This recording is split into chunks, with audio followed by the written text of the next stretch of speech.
ಪ್ರೀತಿಯ ವಿದ್ಯಾರ್ಥಿನಿಯರೇ, ನಿಮಗೆಲ್ಲರಿಗೂ 10ನೇ ತರಗತಿಯ ಸಮಾಜ ವಿಜ್ಞಾನ ಪಾಠಕ್ಕೆ ಸ್ವಾಗತವನ್ನು ಕೋರ್ತಾ ಇದ್ದೀನಿ. ವಿದ್ಯಾರ್ಥಿಗಳೇ, ಮೊದಲಿಗೆ 10ನೇ ತರಗತಿ ವಿಭಾಗದ ರಾಜ್ಯಶಾಸ್ತ್ರದ 2ನೇ ಅಧ್ಯಾಯವನ್ನು ನಾನು ಇವತ್ತು ಪ್ರಾರಂಭ ಮಾಡ್ತಾ ಇದ್ದೇನೆ. ಅದಕ್ಕಿಂತ ಮುಂಚೆ ಕೆಲವು ಪ್ರಶ್ನೆಗಳನ್ನು ನಾನು ನಿಮಗೆ ಕೇಳ್ತೀನಿ, ಉತ್ತರವನ್ನು ನೀಡಬೇಕಾಗುತ್ತೆ. ಮನುಷ್ಯ ಸಮಾಜದಲ್ಲಿ ಏಕಾಂಗಿಯಾಗಿ ಜೀವಿಸಲು ಸಾಧ್ಯನಾ ಇಲ್ಲವೋ? ಅಂದ್ರೆ ಒಬ್ಬಂಟಿಯಾಗಿ ಅವನ ಜೀವನವನ್ನು ಮಾಡಬಹುದಾ? ತನ್ನ ಜೀವನಕ್ಕೆ ಬೇಕಾದಂತ ಎಲ್ಲ ಸೌಕರ್ಯಗಳನ್ನ ತಾನೇ ಸಿದ್ಧಪಡಿಸಿಕೊಳ್ಳಬಹುದಾ? ಬೇರೆಯವ್ರ ಮೇಲೆ ಅವಲಂಬನೆ ಆಗದೆ ತನ್ನಷ್ಟಕ್ಕೆ ತಾನೇ ಆ ಎಲ್ಲ ಒಂದು ಅವಶ್ಯಕತೆಗಳನ್ನು ಪೂರೈಸಿಕೊಳ್ಳಬಹುದೇ ಇಲ್ಲವೇ? ಪ್ರಶ್ನೆ ಕರೆಕ್ಟ್. ಮಾನವ ಏಕಾಂಗಿಯಾಗಿ ಜೀವಿಸಲಾರ, ಸಂಘಜೀವಿ ಅಲ್ವಾ ವಿದ್ಯಾರ್ಥಿಗಳೇ?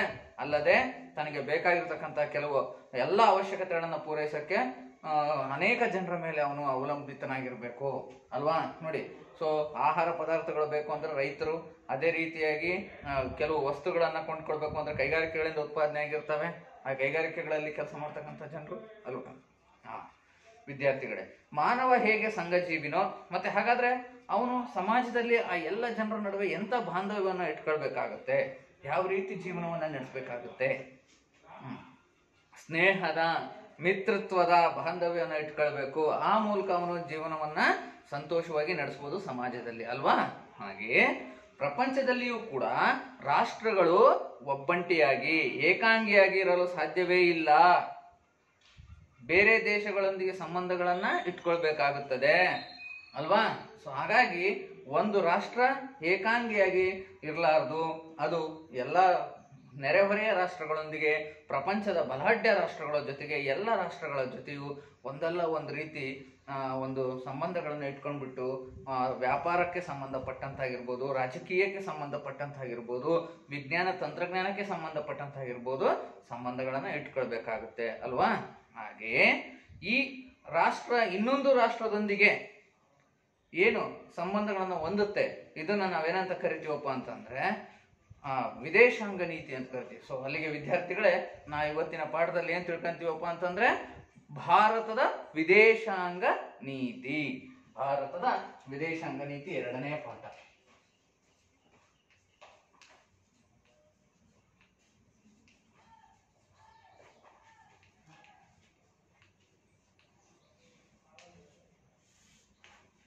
ಭಾರತದ ವಿದೇಶಾಂಗ ನೀತಿ. ನೋಡಿ ವಿದ್ಯಾರ್ಥಿಗಳೇ, ಪ್ರಪಂಚದಲ್ಲಿ ಸುಮಾರು 200ಕ್ಕೂ ಹೆಚ್ಚು ಪ್ರಬಲ ರಾಷ್ಟ್ರಗಳಿವೆ, ಸಾರ್ವಭೌಮ ರಾಷ್ಟ್ರಗಳಿವೆ. ಆ 200 ಸಾರ್ವಭೌಮ ರಾಷ್ಟ್ರಗಳು ಪರಸ್ಪರ ಒಂದು ರಾಷ್ಟ್ರ ಮತ್ತೊಂದು ರಾಷ್ಟ್ರದೊಂದಿಗೆ ವ್ಯವಹರಿಸುವಾಗ ಅನುಸರಿಸುವ ನೀತಿಯೇ ವಿದೇಶಾಂಗ ನೀತಿ ಅಲ್ವಾ ವಿದ್ಯಾರ್ಥಿಗಳೇ? ಸೊ ಹಾಗಾದ್ರೆ ವಿದೇಶಗಳು ಅಂದ್ರೆ ಗೊತ್ತಾಯ್ತು, ನಮ್ಮ ದೇಶ ಬಿಟ್ಟು ಬೇರೆ ದೇಶಗಳು, ಆ ದೇಶಗಳೇ ನಮ್ಮ ದೇಶ ವಿದೇಶ ಆಗಿರ್ಬೋದು, ನಮ್ಮ ದೇಶಕ್ಕೆ ಬೇರೆ ದೇಶಗಳೆಲ್ಲವೂ ಕೂಡ ಏನಾಗಿರ್ತವೆ? ವಿದೇಶಗಳು. ಫಸ್ಟ್ ವಿದೇಶಗಳು ಅಂದ್ರೆ ನಿಮಗೆ ಅರ್ಥ ಆಗಿದೆ ಅಂತ ಅನ್ಕೊಂತಿದ್ದೀನಿ. ವಿದೇಶಗಳು ಅಂತಂದ್ರೆ ನೆರೆಹೊರೆಯ ದೇಶಗಳು, ಬೇರೆ ದೇಶಗಳು, ನಮ್ಮ ದೇಶವನ್ನ ಬಿಟ್ಟು. ಓಕೆ ವಿದ್ಯಾರ್ಥಿಗಳೇ, ಸೊ ನೋಡಿ, ಎಲ್ಲ ಪ್ರಪಂಚದ ಖಂಡಗಳಲ್ಲಿ ಇರ್ತಕ್ಕಂಥ ಪ್ರಬಲ ರಾಷ್ಟ್ರಗಳ ಒಂದು ಮಾಹಿತಿನ ಈ ಒಂದು ಗ್ಲೋಬ್ ಮೂಲಕ ನಿಮಗೆ ತಿಳಿಸ್ತಿದ್ದೀನಿ. ನೋಡಿ, ಯುರೋಪ್ ಖಂಡ, ಅದೇ ರೀತಿಯಾಗಿ ಏಷ್ಯಾ ಖಂಡ, ನೋಡಿ ಅದೇ ರೀತಿಯಾಗಿ ಆಸ್ಟ್ರೇಲಿಯಾ ಖಂಡ, ಅದೇ ರೀತಿಯಾಗಿ ಅಮೇರಿಕ ಖಂಡ, ಉತ್ತರ ಅಮೇರಿಕ ಖಂಡ, ದಕ್ಷಿಣ ಅಮೇರಿಕ ಖಂಡ ಅಲ್ವಾ? ಸೊ ಹೀಗೆ ಪ್ರಪಂಚದಲ್ಲಿ ಒಟ್ಟು ಎಷ್ಟು ಸಾರ್ವಭೌಮ ರಾಷ್ಟ್ರಗಳಿವೆ? 200 ಸಾರ್ವಭೌಮ ರಾಷ್ಟ್ರಗಳಿವೆ. ಹಾಗೆಯೇ ನಮ್ಮ ದೇಶ ಅಲ್ವಾ? ಮೊದಲಿಗೆ ಸಾಮಾನ್ಯವಾಗಿ ನಾವು ವಿದೇಶಾಂಗ ನೀತಿ ಅಂದ್ರೆ ಏನು ಅಂತ ತಿಳ್ಕೊಬೇಕಾಗಿದೆ.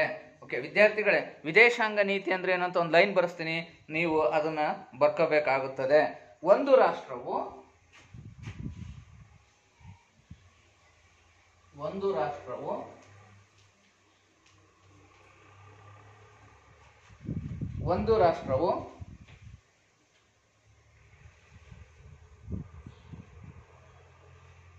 ಬೇರೆ ರಾಷ್ಟ್ರಗಳೊಂದಿಗೆ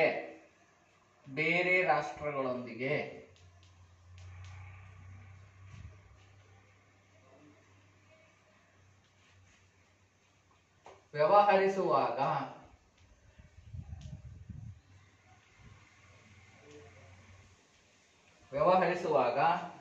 ಅನುಸರಿಸುವ ನೀತಿಯನ್ನೇ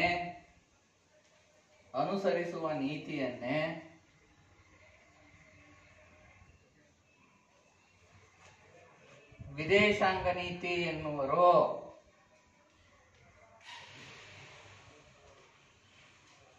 ವಿದೇಶಾಂಗ ನೀತಿ ಎನ್ನುವರು ಅಲ್ವಾ? ಸೊ ವಿದೇಶಾಂಗ ನೀತಿ ಅಂತಂದ್ರೆ ಏನ್ ಅರ್ಥ ಮಾಡ್ಕೊಂಡ್ರಿ ನೀವು? ಒಂದು ರಾಷ್ಟ್ರ ಇನ್ನೊಂದು ರಾಷ್ಟ್ರದೊಂದಿಗೆ ವ್ಯವಹರಿಸುವಾಗ ಎಂತ ನೀತಿಯನ್ನ ಅನುಸರಿಸುತ್ತದೆ? ಮಿತ್ರ ಬಾಂಧವ್ಯ, ಒಪ್ಪಂದ ಬಾಂಧವ್ಯ ಅಲ್ವಾ, ಯುದ್ಧ ರೀತಿ. ಸೊ ಹೀಗೆ ಯಾವ ನೀತಿಯನ್ನು ಅನುಸರಿಸುತ್ತೆ ಆ ನೀತಿಯನ್ನೇ ನಾವು ವಿದೇಶಾಂಗ ನೀತಿ ಎಂದು ಕರೆಯುತ್ತೇವೆ. ಹಾಗಾದ್ರೆ ವಿದ್ಯಾರ್ಥಿಗಳೇ, ಭಾರತದ ವಿದೇಶಾಂಗ ನೀತಿ ಅಂದ್ರೆ ಏನು? ಉತ್ತರ ಹೇಳ್ತೀರಾ ನನಗೆ? ಭಾರತದ ವಿದೇಶಾಂಗ ನೀತಿ ಅಂದ್ರೆ ಏನು? ಒಂದು ದೇಶ, ಒಂದು ರಾಷ್ಟ್ರ ಅಂತ ಐತಲ್ಲ, ತೆಗೆದ್ಬಿಟ್ಟು ಭಾರತ ರಾಷ್ಟ್ರ ಅಂತ ಸೇರಿಸಿ ಉತ್ತರವನ್ನು ಹೇಳಲಿಕ್ಕೆ ಪ್ರಯತ್ನವನ್ನ ಪಡ್ಬೇಕು ನೀವು. ಹೇಳಿ, ಭಾರತದ ವಿದೇಶಾಂಗ ನೀತಿ ಅಂದ್ರೆ ಏನು? ಭಾರತ ದೇಶ ಅನ್ಯ ರಾಷ್ಟ್ರಗಳೊಂದಿಗೆ ವ್ಯವಹರಿಸುವಾಗ ಅನುಸರಿಸುವ ನೀತಿಯೇ ಭಾರತದ ವಿದೇಶಾಂಗ ನೀತಿ ಅಲ್ವಾ? ಭಾರತದ ವಿದೇಶಾಂಗ ನೀತಿ ಅಂತಂದ್ರೆ ಭಾರತ ದೇಶ ಅನ್ಯ ರಾಷ್ಟ್ರಗಳೊಂದಿಗೆ ವ್ಯವಹರಿಸುವಾಗ ಅನುಸರಿಸುವ ನೀತಿಯನ್ನೇ ನಾವೇನಂತ ಕರಿತೀವಿ? ಭಾರತದ ವಿದೇಶಾಂಗ ನೀತಿ ಎಂದು ಕರೆಯುತ್ತೇವೆ. ನೋಡಿ, ಸ್ವತಂತ್ರವಾದ ನೀತಿಯನ್ನು ಅನುಸರಿಸಬೇಕು. ಯಾವ ಸ್ವತಂತ್ರವಾದ ವಿದೇಶಾಂಗ ನೀತಿಯನ್ನು ಅನುಸರಿಸ್ತಾ ಇದ್ದಾವೆ ಇವತ್ತು ಅಂತಂದ್ರೆ ಸಾರ್ವಭೌಮ ರಾಷ್ಟ್ರಗಳು. ವಿದ್ಯಾರ್ಥಿಗಳೇ, ನಮ್ಮ ಭಾರತ ಸಾರ್ವಭೌಮ ರಾಷ್ಟ್ರ ಅಲ್ಲವೋ? ಏನು ಸಾರ್ವಭೌಮ ರಾಷ್ಟ್ರವೇ? ಪ್ರಶ್ನೆ.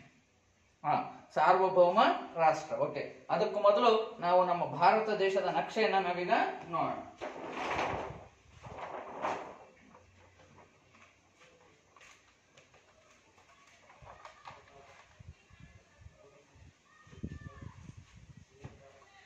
ನೋಡಿ ವಿದ್ಯಾರ್ಥಿಗಳೇ, ನಮ್ಮ ಭಾರತ ದೇಶ 1947 ಆಗಸ್ಟ್ 15ಕ್ಕಿಂತ ಹಿಂದೆ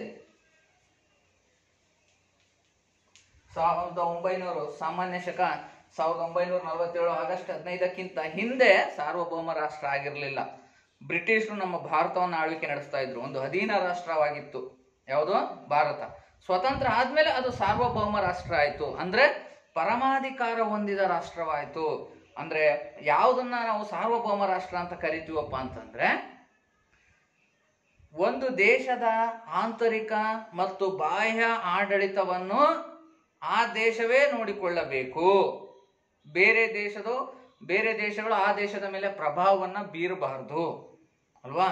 ಸೊ ಒಂದು ದೇಶದ ಆಂತರಿಕ ರಕ್ಷಣೆ, ಬಾಹ್ಯ ರಕ್ಷಣೆಯನ್ನ ಆ ರಾಷ್ಟ್ರವೇ ಮಾಡಿಕೊಳ್ಳುವಂತಿದ್ದರೆ, ಮತ್ತೆ ಆಂತರಿಕ ವ್ಯವಹಾರ, ಬಾಹ್ಯ ವ್ಯವಹಾರವನ್ನು ಆ ರಾಷ್ಟ್ರವೇ ನಿರ್ವಹಿಸಿಕೊಳ್ಳುವಂತಿದ್ದರೆ ಆ ರಾಷ್ಟ್ರವನ್ನ ನಾವೇನಂತ ಹೇಳ್ತೀವಿ? ಸಾರ್ವಭೌಮ ರಾಷ್ಟ್ರ. ನೋಡಿ, ಸಂಪೂರ್ಣ ಪರಮಾಧಿಕಾರ ಆ ರಾಷ್ಟ್ರಕ್ಕೆ ಸೇರಿರುತ್ತದೆ. ಒಂದು ರಾಷ್ಟ್ರದ ಪರಮಾಧಿಕಾರ ಆ ರಾಷ್ಟ್ರಕ್ಕೆ ಸೇರಿರುವುದೇ ನಾವೇನಂತ ಹೇಳ್ತೀವಿ? ಸಾರ್ವಭೌಮ ರಾಷ್ಟ್ರ. ನಮ್ಮ ಭಾರತ ಸಾರ್ವಭೌಮ ರಾಷ್ಟ್ರ ಆಗಿದ್ದು 1947 ಆಗಸ್ಟ್ 15 ನಂತರ. ನಾವೀಗಾಗಲೇ ಗ್ಲೋಬಲ್ ಗಮನಿಸಿದೀವಲ್ವಾ, 200ಕ್ಕಿಂತ ಹೆಚ್ಚು ರಾಷ್ಟ್ರಗಳು ಸಾರ್ವಭೌಮ ರಾಷ್ಟ್ರಗಳಾಗಿವೆ ಇವತ್ತು. ಹಾಗಾದ್ರೆ ನಮ್ಮ ದೇಶ ಸಾರ್ವಭೌಮ ರಾಷ್ಟ್ರ ಆದ್ಮೇಲೆ ತನ್ನದೇ ಆದ ಸ್ವತಂತ್ರ ವಿದೇಶಾಂಗ ನೀತಿಯನ್ನ ಅನುಸರಿಸ್ತು. ಅಂದ್ರೆ ಬಲಾಢ್ಯ ರಾಷ್ಟ್ರಗಳೊಂದಿಗೆ, ನೆರೆಹೊರೆಯ ರಾಷ್ಟ್ರಗಳೊಂದಿಗೆ ಯಾವ ರೀತಿಯನ್ನ ಅನುಸರಿಸ್ತು, ಯಾವ ರೀತಿಯ ನೀತಿಯನ್ನ ಅನುಸರಿಸ್ತು ಅದನ್ನ ತಿಳ್ಕೊಳ್ಳೋಕ್ಕಿಂತ ಮುಂಚಿತವಾಗಿ ನಮ್ಮ ದೇಶದ ವಿದೇಶಾಂಗ ನೀತಿಯ ಮೇಲೆ ಪ್ರಭಾವ ಬೀರಿದ ಅಂಶಗಳು ಯಾವುವು ಅವನ್ನ ನಾವೀಗ ತಿಳಿದುಕೊಳ್ಬೇಕಾಗ್ತದೆ. ವಿದ್ಯಾರ್ಥಿಗಳು, ಇದೊಂದು ಪಾಯಿಂಟ್ ಅನ್ನ ನೀವು ಬರ್ಕೋಬೇಕು. ಭಾರತದ ವಿದೇಶಾಂಗ ನೀತಿಯ ಮೇಲೆ ಪ್ರಭಾವ ಬೀರಿದ ಅಂಶಗಳು.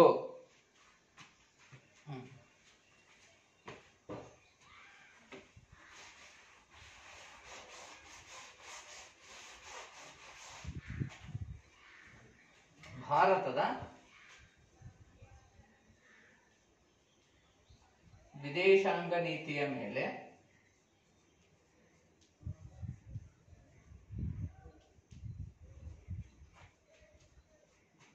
ಪ್ರಭಾವ ಬೀರುವ ಅಂಶಗಳು.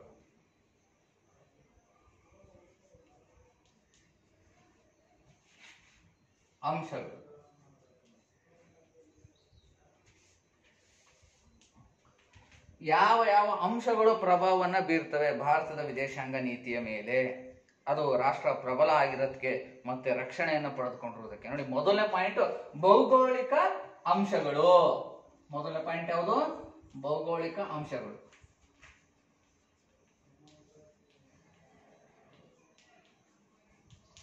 ನೋಡಿ ಪಾಯಿಂಟ್ ನ ಬರ್ಕೋಬೇಕಾಗತ್ತೆ ಎಕ್ಸಾಮ್ ದೃಷ್ಟಿಯಿಂದ. ಇಲ್ಲಿ ಭಾರತದ ವಿದೇಶಾಂಗ ನೀತಿಯನ್ನ ಪ್ರಭಾವಿಸುವ ಅಂಶಗಳು, ವಿದೇಶಾಂಗ ನೀತಿಯ ಮೇಲೆ ಪ್ರಭಾವ ಬೀರುವ ಅಂಶಗಳು ಅಂದ್ರೆ ಈ ಪಾಯಿಂಟ್ಸ್ ನ ಬರಿಬೇಕಾಗುತ್ತೆ. ಒಂದೊಂದು ಪಾಯಿಂಟ್ ನ ವಿವರಣೆನ ನಾನೀಗ ನಿಮಗೆ ನೀಡ್ತೀನಿ. ನೋಡಿ, ಭೌಗೋಳಿಕ ಅಂಶಗಳು ಅಂತಂದ್ರೆ ಉತ್ತರದ ಹಿಮಾಲಯ ಪರ್ವತ ಶ್ರೇಣಿಗಳು. ವಿದ್ಯಾರ್ಥಿಗಳೇ ಗಮನಿಸಿ, ಉತ್ತರದ ಹಿಮಾಲಯ ಪರ್ವತ ಶ್ರೇಣಿಗಳು. ಹಾಗೆಯೇ ಇಲ್ಲಿ ದಕ್ಷಿಣ ಭಾರತಕ್ಕೆ ಬಂದ್ರೆ 3 ಕಡೆ ನೀರಿನಿಂದ ಆವರಿಸಿರ್ತಕ್ಕಂಥದ್ದು ಅಂದ್ರೆ ಕರಾವಳಿ ತೀರ ಪ್ರದೇಶ. ಕರಾವಳಿ ತೀರ ಪ್ರದೇಶ. ನೋಡಿ, ಉತ್ತರದಲ್ಲಿ ಹಿಮಾಲಯದ ಎತ್ತರದ ಪರ್ವತಗಳು ಇರೋದ್ರಿಂದ ಏನಾಗಿದೆ, ಅಲ್ಲಿ ಸುಲಭವಾಗಿ ಉತ್ತರ ಭಾಗದಿಂದ ನಮ್ಮ ದೇಶದ ಮೇಲೆ ಆಕ್ರಮಣ ಮಾಡೋದು ಅಸಾಧ್ಯ ಬೇರೆ ರಾಷ್ಟ್ರಗಳಿಗೆ, ಅಲ್ವಾ? ಸೊ ನೋಡಿ, ಅಷ್ಟೇ ಅಲ್ಲದೆ ಮಧ್ಯ ಏಷ್ಯಾದಿಂದ ಬೀಸ್ತಕ್ಕಂಥ ಚಳಿಗಾಳಿಯನ್ನು ಕೂಡ ರಕ್ಷಿಸುತ್ತದೆ. ಸುಲಭವಾಗಿ ಆಕ್ರಮಣವನ್ನು ಮಾಡಲಿಕ್ಕೆ ಆಗಲ್ಲ ಉತ್ತರದ ಕಡೆಯಿಂದ, ಅಲ್ವಾ ವಿದ್ಯಾರ್ಥಿಗಳೇ? ಸೊ ಹಾಗಾಗಿ ಭಾರತದ ವಿದೇಶಾಂಗ ನೀತಿಯಲ್ಲಿ ಭೌಗೋಳಿಕ ಅಂಶಗಳು ಕೂಡ ಪ್ರಮುಖ ಪಾತ್ರವನ್ನ ವಹಿಸ್ತವೆ. ಹಾಗಾಗಿ ನಮ್ಮ ದೇಶವನ್ನ ರಕ್ಷಣೆ ಮಾಡಲಿಕ್ಕೆ ನಾವು 3 ರೀತಿಯ ರಕ್ಷಣಾ ಪಡೆಗಳನ್ನು ನೇಮಿಸಿದ್ದೀವಿ: ಭೂಸೇನೆ, ವಾಯುಸೇನೆ, ನೌಕಾಸೇನೆ. ಸೊ ಹಾಗಾಗಿ ಈ ಭೌಗೋಳಿಕ ಅಂಶಗಳು ಆಧಾರದ ಮೇಲೂ ಕೂಡ ನಮ್ಮ ರಾಷ್ಟ್ರದ ವಿದೇಶಾಂಗ ನೀತಿ ನಿರ್ಧರಿಸಲ್ಪಡುತ್ತದೆ, ಅಲ್ವಾ? ಸೊ ಇನ್ನ 2ನೇ ಪಾಯಿಂಟ್, ಇಲ್ಲಿನ ಜನಸಂಖ್ಯೆ. ಓಕೆ ವಿದ್ಯಾರ್ಥಿಗಳೇ, ಇಲ್ಲಿನ ಜನಸಂಖ್ಯೆ. ಜನಸಂಖ್ಯೆ ವಿಪುಲವಾಗಿರ್ತಕ್ಕಂಥದ್ದು. ವಿಪುಲವಾಗಿರುವುದು ಅಂತಂದ್ರೆ ಹೆಚ್ಚಾಗಿರುವುದು. ಜನಸಂಖ್ಯೆ ಹೆಚ್ಚಾಗಿರುವುದರಿಂದ ಏನಾಗೈತಿ, ಇದು ಒಂದು ರೀತಿ ಸಂಪನ್ಮೂಲ ಇದ್ದಂಗೆ. ಅಷ್ಟೇ ಅಲ್ಲದೆ ಜನಸಂಖ್ಯೆ ಹೆಚ್ಚಾಗಿರೋದ್ರಿಂದ ನಮ್ಮ ರಕ್ಷಣಾ ಸಾಮರ್ಥ್ಯ ಏನಾಗಿದೆ, ಸೈನ್ಯದ ಸಾಮರ್ಥ್ಯ, ರಕ್ಷಣಾ ಸಾಮರ್ಥ್ಯ ಹೆಚ್ಚಾಗಿದೆ.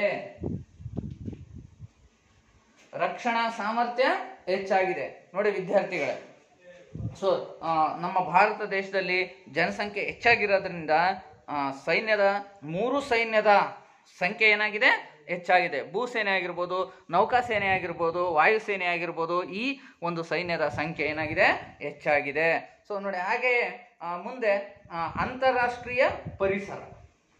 ಮತ್ತೊಂದು ಅಂಶ ಯಾವುದು, ಅಂತಾರಾಷ್ಟ್ರೀಯ ಪರಿಸರ.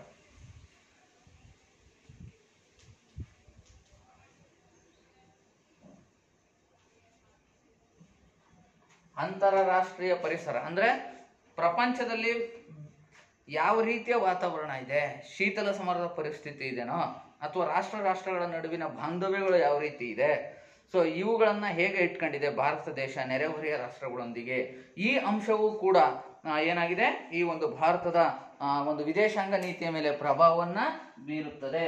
ನೆಕ್ಸ್ಟ್ ಕೊನೆಯದಾಗಿ ನಮ್ಮ ರಾಷ್ಟ್ರದ ರಾಜಕೀಯ ಪರಿಸ್ಥಿತಿ ಮತ್ತು ಆರ್ಥಿಕ ಪರಿಸ್ಥಿತಿ.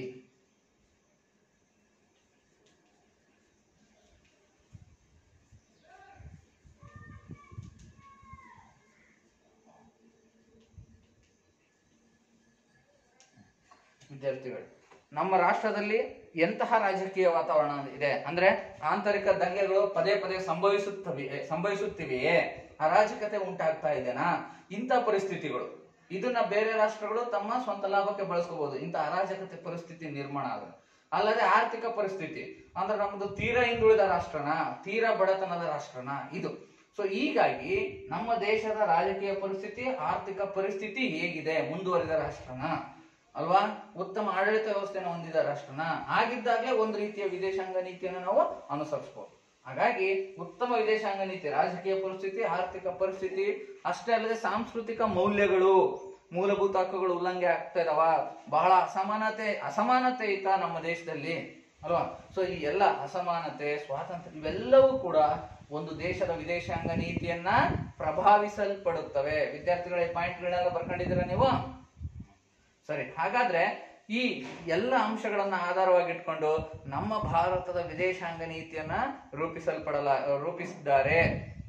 ಆ ವಿದೇಶಾಂಗ ನೀತಿಯನ್ನ ರೂಪಿಸ್ಲಿಕ್ಕೆ ಅಂತಾನೆ ನಮ್ಮ ಸರ್ಕಾರದಲ್ಲಿ ಒಂದು ಇಲಾಖೆ, ಒಂದು ಸಚಿವ ಖಾತೆಯನ್ನ ತೆರೆದಿದ್ದಾರೆ, ವಿದೇಶಾಂಗ ಸಚಿವ ಖಾತೆ ಅಂತ.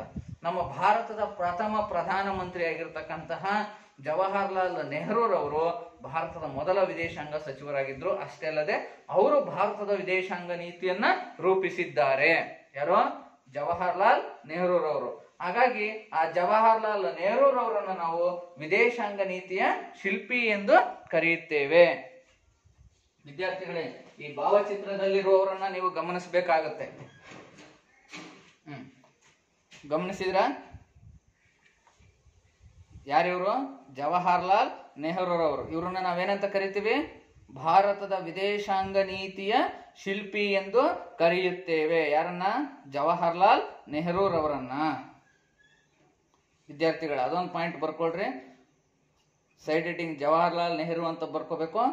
ಜವಾಹರ್ಲಾಲ್ ನೆಹರು ಅಂತ ಬರ್ಕೊಳ್ಳಿ. ಜವಾಹರ್ಲಾಲ್ ನೆಹರೂರವರನ್ನ ಏನಂತ ಕರಿತೀವಿ ನಾವು? ಭಾರತದ ವಿದೇಶಾಂಗ ನೀತಿಯ ಶಿಲ್ಪಿ. ಭಾರತದ ವಿದೇಶಾಂಗ ನೀತಿಯ ಶಿಲ್ಪಿ. ಅದೇ ರೀತಿ ಅಂಬೇಡ್ಕರ್ ಅವರನ್ನ ಏನಂತ ಕರೆದಿದ್ವಿ? ಭಾರತದ ಸಂವಿಧಾನ ಶಿಲ್ಪಿ ಅಂತ ಕರಿತೀವಿ. ಭಾರತದ ಸಂವಿಧಾನ ಶಿಲ್ಪಿ. ಇವರನ್ನ ಭಾರತದ ವಿದೇಶಾಂಗ ನೀತಿಯ ಶಿಲ್ಪಿ ಎಂದು ಕರೆಯುತ್ತೇವೆ. ಯಾರನ್ನ? ಜವಾಹರ್ಲಾಲ್ ನೆಹರೂರವರನ್ನ. ಓಕೆ.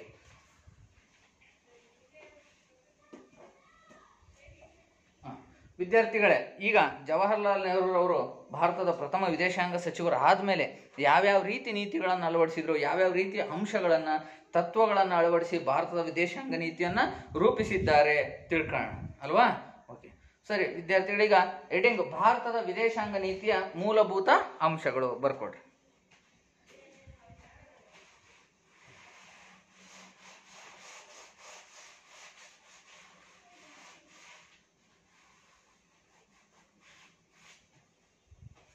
ಭಾರತದ ವಿದೇಶಾಂಗ ನೀತಿಯ ಮೂಲಭೂತ ಅಂಶಗಳು.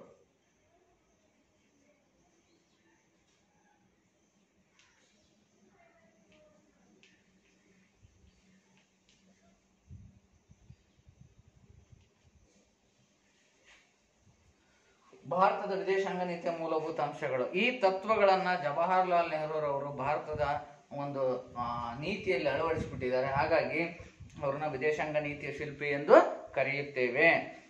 ಈಗ ಮೊದಲನೇದಾಗಿ ಯಾವ್ಯಾವ ಅಂಶಗಳನ್ನ ಈ ಭಾರತದ ವಿದೇಶಾಂಗ ನೀತಿ ಹೊಂದಿದೆ ಅದನ್ನ ನಾವು ತಿಳಿದುಕೊಳ್ಳೋಣ.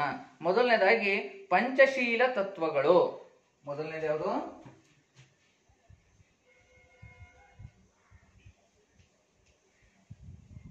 ಪಂಚಶೀಲ ತತ್ವಗಳು.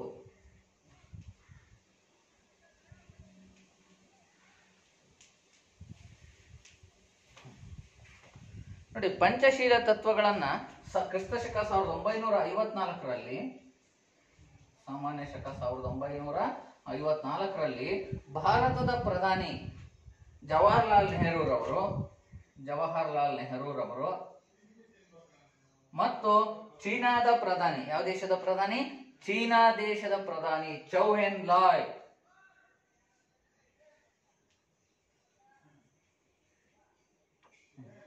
ಚೀನಾದ ಪ್ರಧಾನಿ ಚೌ ಎನ್ ಲಾಯ್.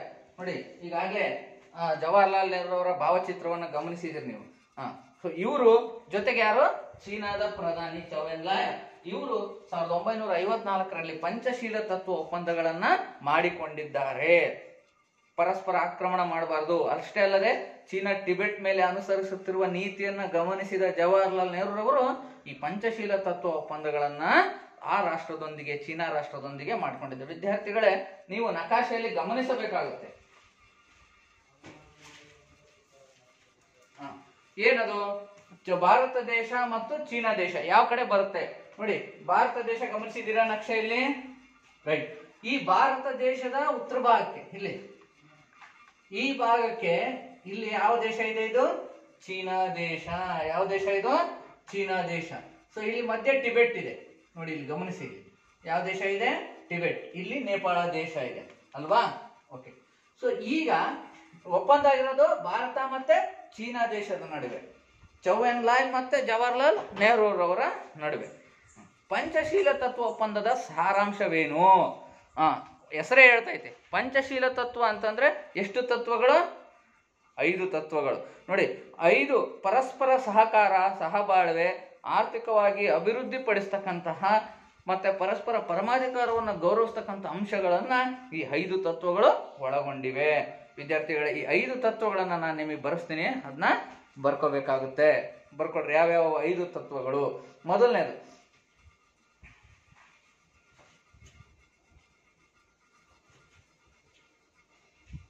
ಪ್ರಾದೇಶಿಕ ಸಾರ್ವಭೌಮತೆಗೆ ಗೌರವವನ್ನು ನೀಡುವುದು.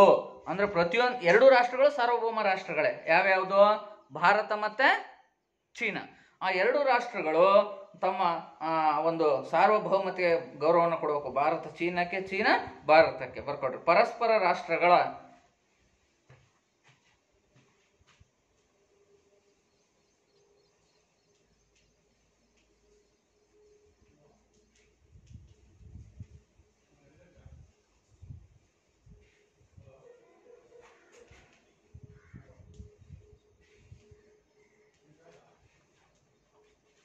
ಪರಸ್ಪರ ರಾಷ್ಟ್ರಗಳ ಸಾರ್ವಭೌಮತೆಗೆ ಗೌರವ ನೀಡುವುದು. ಇನ್ನು ಎರಡನೇ ಪಾಯಿಂಟ್ ಬಂದು ಪರಸ್ಪರ ಆಕ್ರಮಣ ಮಾಡದೇ ಇರುವುದು. ಪರಸ್ಪರ ಆಕ್ರಮಣ ಮಾಡದೇ ಇರುವುದು.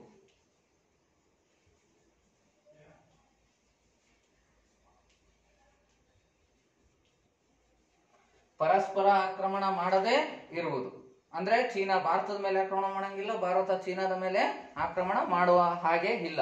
ಸೊ ಹಾಗಾಗಿ ಇದು ಎರಡನೇ ಪಂಚಶೀಲ ತತ್ವ. ಇನ್ನ ಮೂರನೇ ಪಂಚಶೀಲ ತತ್ವ ಆಂತರಿಕ ವ್ಯವಹಾರಗಳಲ್ಲಿ ಹಸ್ತಕ್ಷೇಪ ಮಾಡದೇ ಇರುವುದು. ಆಂತರಿಕ ವ್ಯವಹಾರದಲ್ಲಿ ಹಸ್ತಕ್ಷೇಪ ಮಾಡದಿರುವುದು.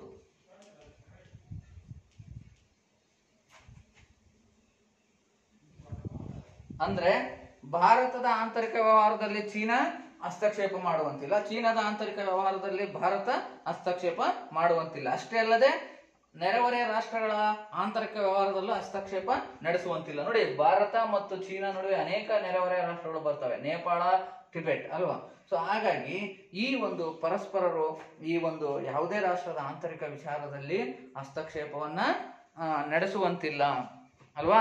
ಅವರು ಆ ಒಂದು ತೆಗೆದುಕೊಳ್ತಕ್ಕಂಥ ನೀತಿಗೆ ಇನ್ನೊಬ್ರು ಬದ್ಧರಾಗಿರ್ಬೇಕು, ಅವರು ಯಾವುದೇ ರೀತಿ ಮಧ್ಯಸ್ಥಿಕೆ ವಹಿಸುವಂತಿಲ್ಲ. ಇನ್ನು ನೆಕ್ಸ್ಟ್ ಸಹಕಾರ ಮತ್ತು ಸಮಾನತೆ. ಯಾವುದೇ ಒಂದು ವ್ಯವಹಾರವನ್ನ ಸಹಕಾರದಿಂದ ಮತ್ತು ಸಮಾನತೆಯ ತತ್ವವನ್ನ ಅನುಸರಿಸಿ ಮಾಡಬೇಕು ಅಂತಕ್ಕಂಥದ್ದು. ಸಹಕಾರ ಮತ್ತು ಸಮಾನತೆಯ ತತ್ವ ಇರುವಂತದ್ದು ಎರಡೂ ರಾಷ್ಟ್ರಗಳ ನಡುವೆ. ಇನ್ನು ಲಾಸ್ಟ್ ಶಾಂತಿಯುತ ಸಹಬಾಳ್ವೆಯನ್ನ ನಡೆಸ್ತಕ್ಕಂಥದ್ದು.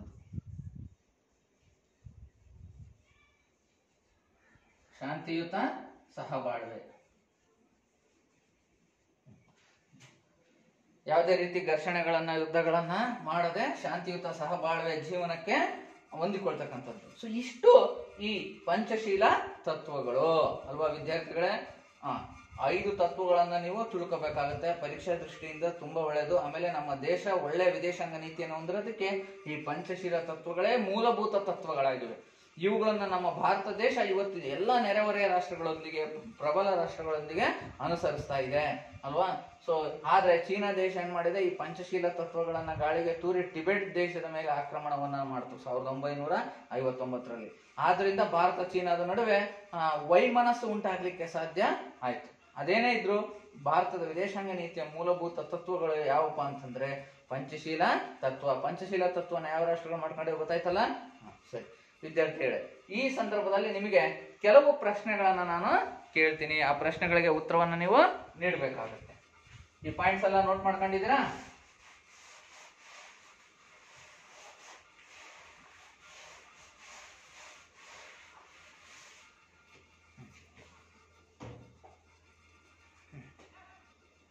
ಸಾರ್ವಭೌಮ ರಾಷ್ಟ್ರ ಎಂದರೇನು? ಇದು ಒಂದ್ ರೀತಿ ಪುನರ್ಮನದ ಪ್ರಶ್ನೆಗಳ ರೂಪದಲ್ಲಿ ಇರ್ತವೆ.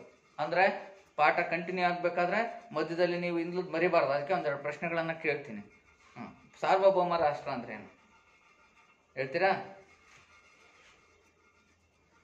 ಸಾರ್ವಭೌಮ ರಾಷ್ಟ್ರ ಅಂತಂದ್ರೆ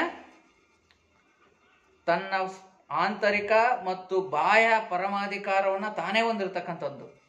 ಅಲ್ಲಿನ ದೇಶದವರೇ ಆಡಳಿತವನ್ನ, ಆ ದೇಶದ ಆಡಳಿತವನ್ನ ನೋಡ್ಕೊಳ್ತಕ್ಕಂಥದ್ದು. ಎಲ್ಲ ಅಧಿಕಾರವನ್ನ ಆ ದೇಶವೇ ಹೊಂದಿರೋದು ಅಂತ ರಾಷ್ಟ್ರನ ನಾವೇನಂತ ಹೇಳ್ತೀವಿ? ಸಾರ್ವಭೌಮ ರಾಷ್ಟ್ರ. ಸಾರ್ವಭೌಮ ರಾಷ್ಟ್ರಕ್ಕೆ ಉದಾಹರಣೆ ನೀಡಿ ಯಾವುದಾದ್ರೂ ಕೆಲವು ದೇಶಗಳನ್ನ. ಯಾವ್ಯಾವ ರಾಷ್ಟ್ರಗಳು ಬೇರೆ ರಾಷ್ಟ್ರದ ಅಧೀನವಾಗಿಲ್ಲ ಆ ಎಲ್ಲ ರಾಷ್ಟ್ರಗಳು ಬಿಟ್ಟು ಗೊತ್ತಾಗ್ತೈತಾನೆ. ಯಾವ್ಯಾವ ರಾಷ್ಟ್ರಗಳು ಬೇರೆ ರಾಷ್ಟ್ರಗಳ ಅಧೀನವಾಗಿಲ್ಲವೋ ಗೊತ್ತಾಗ್ತೈತಾನೆ. ಅವು ಅಂದ್ರೆ ಅಧೀನವಾಗಿರ್ತಕ್ಕಂಥ ರಾಷ್ಟ್ರಗಳು ಗುಲಾಮಿ ರಾಷ್ಟ್ರಗಳು ಗೊತ್ತಾಗ್ತೈತಾನೆ. ಅವುಗಳಿಗೆ ಸ್ವಾತಂತ್ರ್ಯ ಇರೋದಿಲ್ಲ ಅಲ್ವಾ. ಸೊ ಉದಾಹರಣೆಗೆ ಪಾಕಿಸ್ತಾನ ಕೊಡ್ಬೋದು, ಭಾರತ ಕೊಡ್ಬೋದು ಅಲ್ವಾ. ಇನ್ನೊಂದು ಚಟುವಟಿಕೆ ನಾನು ನಿಮಗೆ ಕೊಡ್ತೀನಿ, ಆ ಚಟುವಟಿಕೆ ಬರ್ಕೊಡ್ರಿ ವಿದ್ಯಾರ್ಥಿಗಳೇ. ಮೊದಲನೇ ಚಟುವಟಿಕೆ ಏನಪ್ಪಾ ಅಂತಂದ್ರೆ ಭಾರತದ ನೆರೆಹೊರೆಯ ಸಾರ್ವಭೌಮ ರಾಷ್ಟ್ರಗಳನ್ನು ಪಟ್ಟಿ ಮಾಡಿ. ಭಾರತದ ನೆರೆಹೊರೆಯ ಸಾರ್ವಭೌಮ ರಾಷ್ಟ್ರಗಳನ್ನು ಪಟ್ಟಿ ಮಾಡಿ. ನೀವಾಗ್ಲೇ ಹೇಳ್ತಾ ಇದ್ರಿ ಪಾಕಿಸ್ತಾನ ಅಂತ ಹೇಳ್ತಾ ಇದ್ರಿ, ಶ್ರೀಲಂಕಾ ಅಲ್ವಾ? ಸರಿ, ಓಕೆ, ಅವುಗಳನ್ನ ಪಟ್ಟಿಯನ್ನ ಮಾಡಬೇಕು. ಓಕೆ, ಹಾಗೆಯೇ ಪ್ರಪಂಚದಲ್ಲೂ ಇನ್ನು ಯಾವ್ಯಾವ ಸಾರ್ವಭೌಮ ರಾಷ್ಟ್ರಗಳಿದಾವೆ ಅವೆಲ್ಲವನ್ನ ನೀವು ಒಂದ್ ಕಡೆ ಬರೆದಿಟ್ಕೋಬೇಕಾಗುತ್ತೆ ವಿದ್ಯಾರ್ಥಿಗಳೇ. ಇನ್ನ ಮುಂದಿನ ಪ್ರಶ್ನೆ, ಭಾರತದ ವಿದೇಶಾಂಗ ನೀತಿಯ ಶಿಲ್ಪಿ ಯಾರು? ಭಾರತದ ವಿದೇಶಾಂಗ ನೀತಿಯ ಶಿಲ್ಪಿ ಯಾರು? ಯಾರು ಭಾವಚಿತ್ರದಲ್ಲಿ ಗಮನಿಸಿದ್ರಲ್ಲ, ಈಗ್ಲೂ ಭಾರತದ ಪ್ರಧಾನಮಂತ್ರಿ, ಕರೆಕ್ಟ್, ಜವಾಹರ್ಲಾಲ್ ನೆಹರೂರವರು ಭಾರತದ ವಿದೇಶಾಂಗ ನೀತಿಯ ಶಿಲ್ಪಿ. ಇನ್ನ ಈಗ ನಾವೇನ್ ತಿಳ್ಕೊಂತ ಇದೀವಿ? ಭಾರತದ ವಿದೇಶಾಂಗ ನೀತಿಯ ಮೂಲಭೂತ ಅಂಶಗಳು. ಅದರ ಮೊದಲನೇದು ಯಾವ್ದು ತಿಳ್ಕೊಂಡ್ವಿ? ಪಂಚಶೀಲ ತತ್ವ ಒಪ್ಪಂದಗಳು. ಯಾರ್ಯಾರ ನಡುವೆ ಆಗಿದ್ದು ಪಂಚಶೀಲ ತತ್ವ ಒಪ್ಪಂದಗಳು? ಭಾರತ ಮತ್ತು ಚೀನಾ. ಆ ಇಬ್ರು ಪ್ರಧಾನಮಂತ್ರಿಗಳ ಹೆಸರನ್ನ ಹೇಳ್ತೀರಾ ನೀವು? ಜವಾಹರ್ಲಾಲ್ ನೆಹರು ಮತ್ತೆ ಚೀನಾದ ಪ್ರಧಾನಿ ಚೌ ಎನ್ ಲಾಯ್. ಸೊ ಇವರ ನಡುವೆ ಪಂಚಶೀಲ ತತ್ವ ಒಪ್ಪಂದ ಆಗಿದೆ. ಇನ್ನು ಎರಡನೇದಾಗಿ ಅಲಿಪ್ತ ನೀತಿಯನ್ನು ಅನುಸರಿಸುತ್ತಿರುವುದು ನಮ್ಮ ಭಾರತ. ವಿದೇಶಾಂಗ ನೀತಿಯ ಮೂಲಭೂತ ಅಂಶಗಳಲ್ಲಿ ಎರಡನೇದು ಯಾವುದು? ಅಲಿಪ್ತ ನೀತಿ ಅನುಸರಿಸುವುದು. ಅಲಿಪ್ತ ನೀತಿ ಅಂದ್ರೆ ತಟಸ್ಥ ನೀತಿ ಅಂತ.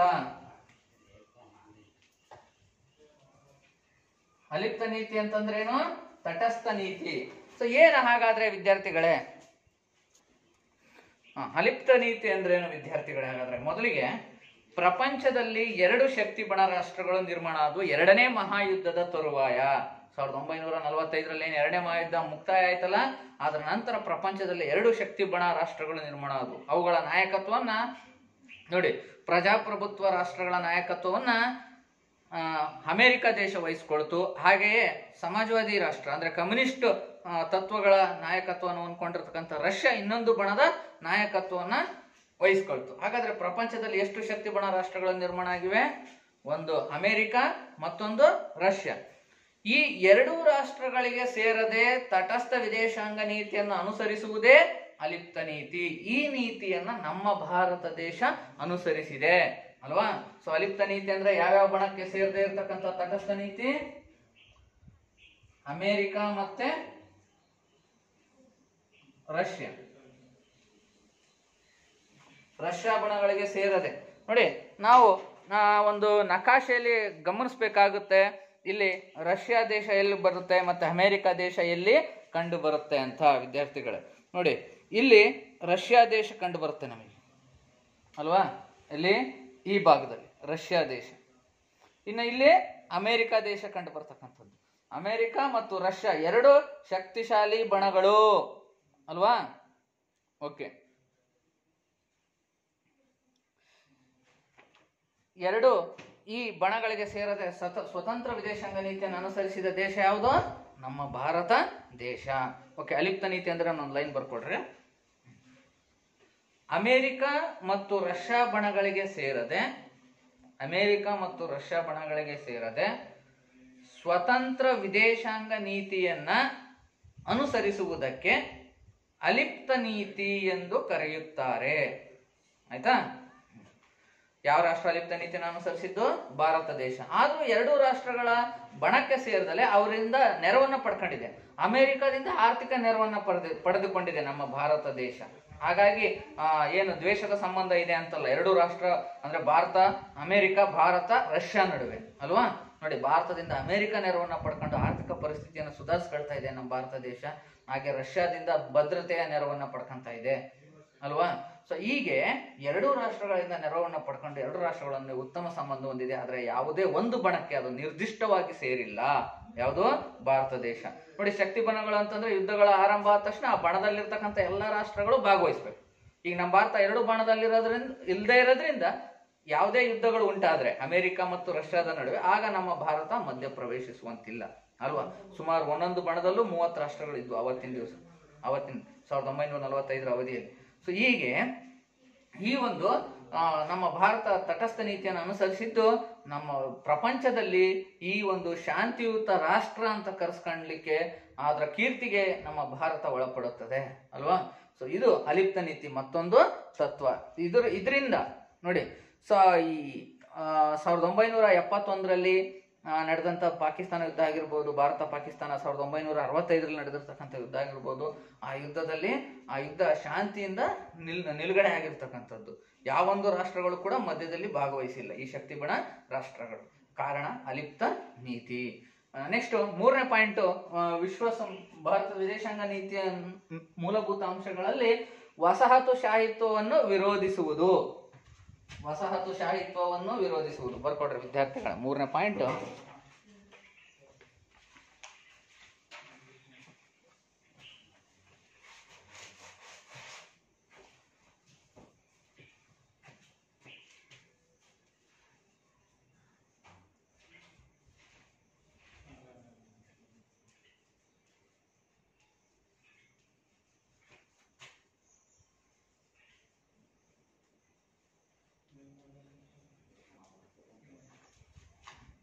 ವಸಾಹತುಶಾಹಿತ್ವವನ್ನ ವಿರೋಧಿಸುವುದು. ವಸಾಹತುಶಾಹಿತ್ವ ಅಂದ್ರೆ ಏನು? ಹಾಗಾದ್ರೆ ನೋಡಿ, ಒಂದು ರಾಷ್ಟ್ರ ಇನ್ನೊಂದು ರಾಷ್ಟ್ರದ ಮೇಲೆ ಆಕ್ರಮಣ ಮಾಡಿ ಅಥವಾ ಇನ್ನಾವುದೋ ಕ್ರಮದಿಂದ ಆ ರಾಷ್ಟ್ರವನ್ನ ತನ್ನ ಸ್ವಾಧೀನಪಡಿಸಿಕೊಳ್ಳುವುದು. ಸ್ವಾಧೀನಪಡಿಸಿಕೊಂಡ ಮೇಲೆ ಆ ರಾಷ್ಟ್ರವನ್ನ ಶೋಷಣೆಗೆ ಗುರಿಪಡಿಸುವುದು. ಇದನ್ನು ನಾವು ವಸಾಹತುಶಾಹಿತ್ವ ಎಂದು ಕರೆಯುತ್ತೇವೆ. ಈ ವಸಾಹತುಶಾಹಿತ್ವವನ್ನ ಭಾರತ ದೇಶ ವಿರೋಧಿಸುತ್ತದೆ. ಈ ಒಂದು ಅಂಶವನ್ನ ಭಾರತ ವಿದೇಶಾಂಗ ನೀತಿಯ ಮೂಲಭೂತ ಅಂಶ ಎಂದು ಕರೆಯುತ್ತಾರೆ. ಯಾವ ನೀತಿಯನ್ನ? ವಸಾಹತುಶಾಹಿತ್ವ ನೀತಿಯನ್ನ ಜಗತ್ತಿನಲ್ಲಿ ವಿರೋಧಿಸುವುದು ನಮ್ಮ ಭಾರತ ದೇಶ. ಯಾಕೆಂದ್ರೆ ಇದು ವಸಾಹತುಶಾಹಿತ್ವಕ್ಕೆ ಒಳಪಟ್ಟತೆ ನಮ್ಮ ಭಾರತ ದೇಶ. 1947ಕ್ಕಿಂತ ಹಿಂದೆ ಯಾರ ವಸಾಹತು ಆಗಿತ್ತು ಭಾರತ ದೇಶ? ಹೇಳ್ತೀರಾ ವಿದ್ಯಾರ್ಥಿಗಳೇ? ಬ್ರಿಟಿಷರ ವಸಾಹತು ಆಗಿತ್ತು ಅಲ್ವಾ?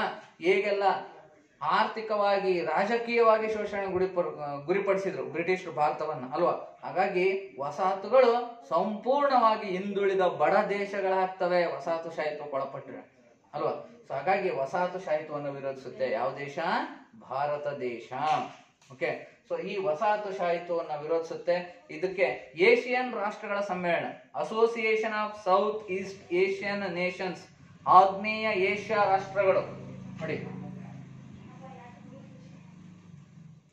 ಆಗ್ನೇಯ ಏಷ್ಯಾ ರಾಷ್ಟ್ರಗಳ ಸಂಘ, ಇದು ದೆಹಲಿ ಮತ್ತು ಬಾಂಡುಂಗ್ನಲ್ಲಿ ಏನು ಸಮ್ಮೇಳನ ನಡೀತು ಗೊತ್ತಾಗ್ತೈತೆ. ಸೊ ಅಲ್ಲಿ ಈ ಒಂದು ಏಷ್ಯನ್ ರಾಷ್ಟ್ರಗಳ ಆ ಒಂದು ಸಮ್ಮೇಳನಗಳಲ್ಲಿ ನಮ್ಮ ಭಾರತ ದೇಶ ದೆಹಲಿ ಮತ್ತು ಬಾಂಡುಂಗ್ನಲ್ಲಿ ಏನು ನಡೆಯುತ್ತೆ ಅಲ್ಲಿ ವಸಾಹತುಶಾಹಿತ್ವಕ್ಕೆ ತನ್ನ ಸಂಪೂರ್ಣ ವಿರೋಧವನ್ನು ಅದು ವ್ಯಕ್ತಪಡಿಸಿದೆ. ಓಕೆ, ಸೊ ಹಾಗಾಗಿ ಈಗ ಈ ವಸಾಹತುಶಾಹಿತ್ವ ಪದ್ಧತಿನ ಜಗತ್ತಿನಲ್ಲಿ ಎಲ್ಲೂ ಕೂಡ ಅನುಸರಿಸಬಾರದು ಅನ್ನೋದೇ ನಮ್ಮ ಭಾರತ ದೇಶದ ವಾದ.